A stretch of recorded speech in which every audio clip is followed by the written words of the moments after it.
I'm sure you've probably heard of type 2 diabetes, and perhaps you've wondered what causes type 2 diabetes, how you can prevent type 2 diabetes, and how to reverse it if you've already been diagnosed with it. That's what I'm going to be talking about today.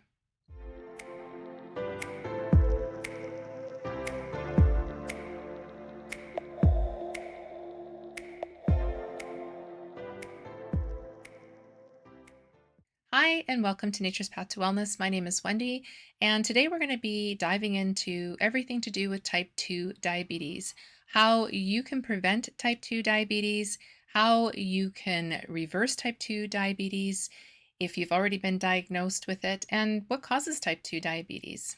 One could call type 2 diabetes an epidemic of sorts. According to 2023 reports, 12 million Canadians have diabetes in the form of type 1, type 2, and prediabetes combined, or about 29% of the Canadian population. And 2023 reports say that 38.4 million Americans have type 2 diabetes. 8.7 million Americans likely still have it, but haven't been officially diagnosed.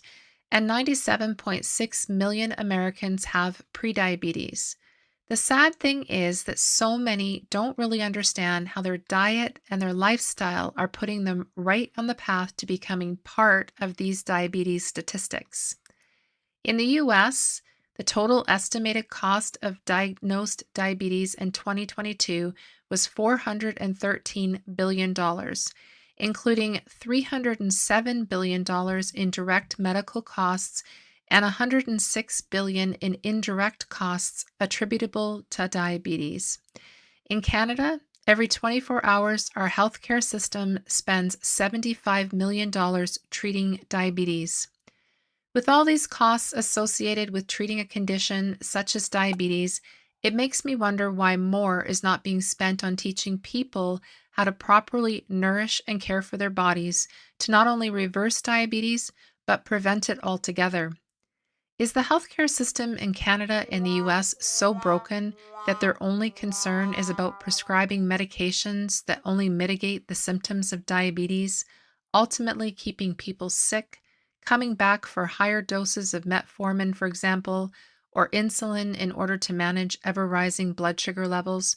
Because let's face it, no one has been taught how to eat and exercise to improve their blood sugar levels, lose weight, and ultimately correct the underlying issues.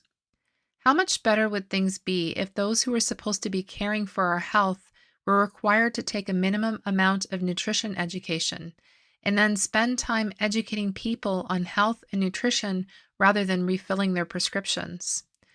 Or what if those who regulate our foods concentrated on removing highly processed foods from the grocery shelves or placing health warnings on food packages like there are on cigarette packages? Maybe people would think twice about downing a whole package of Twinkies or a liter of ice cream.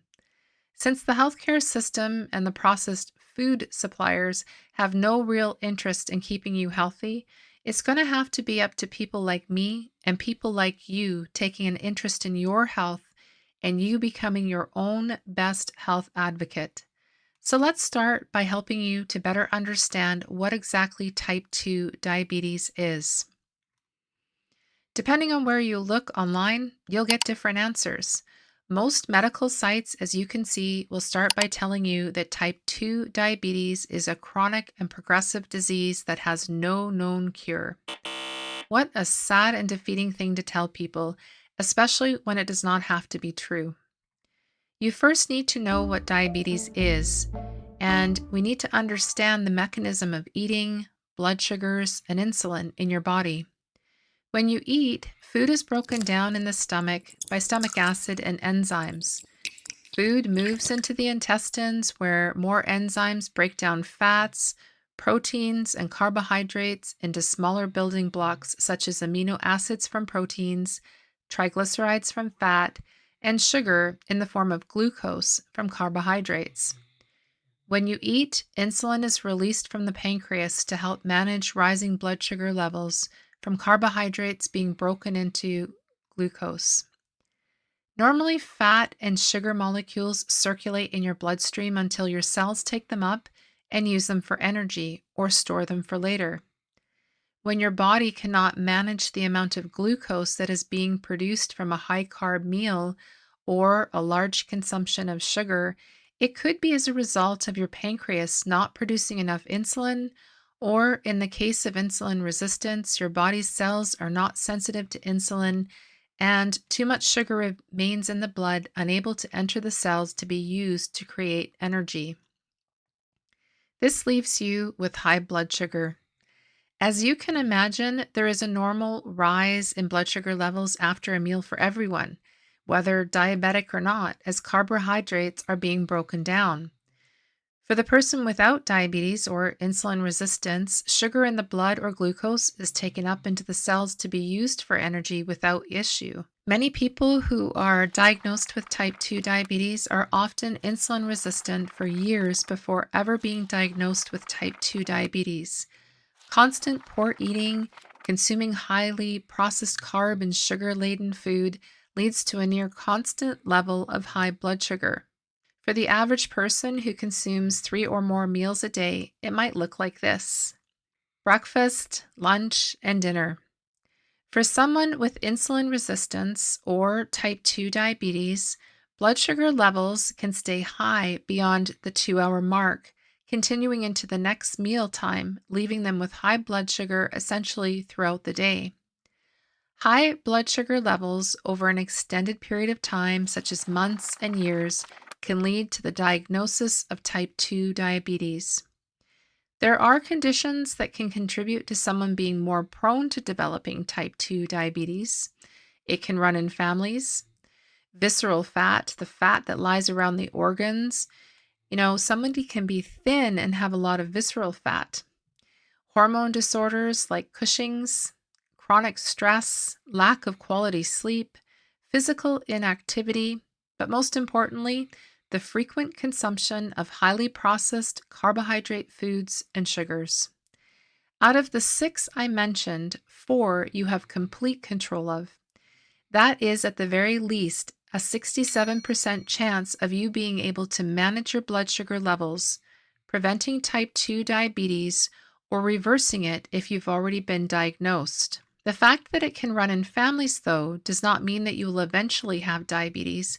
In fact, if you know it runs in your family, you have an even better chance of preventing it, giving you a nearly 83% chance of avoiding type 2 diabetes altogether. Now that you know what can lead to the development of type 2 diabetes, it is really up to you to prevent it.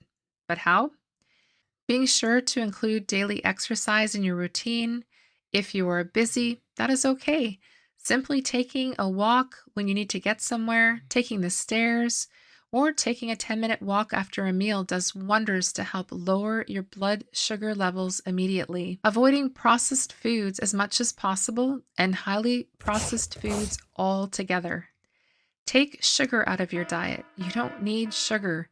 Your body has all the sugar in the form of glucose that it needs in the form of healthy carbs that you consume from whole foods. Include plenty of plant-based fiber in your meal. Fiber is not digested in your body the same way other foods are, and it helps to push any glucose from carbs in your meal along in your digestive system, keeping it from being fully absorbed. Think the whole fruit, not the juice. Think way more plant fiber than carbs. Think whole grain instead of processed. Brown rice, not white. Whole wheat pasta, whole grain bread. Be sure to get plenty of rest and avoid stress whenever possible. Not sure if you have type 2 diabetes or insulin resistance? Be sure to watch this video on the 25 warning signs of type 2 diabetes and insulin resistance. If you've enjoyed this video, please consider giving it a thumbs up so that it can reach more people that desperately need this information. If you haven't already subscribed to the channel, subscribe for more health and wellness information. I look forward to seeing you next time here at Nature's Path to Wellness, where your journey to lifelong health begins. See you again soon.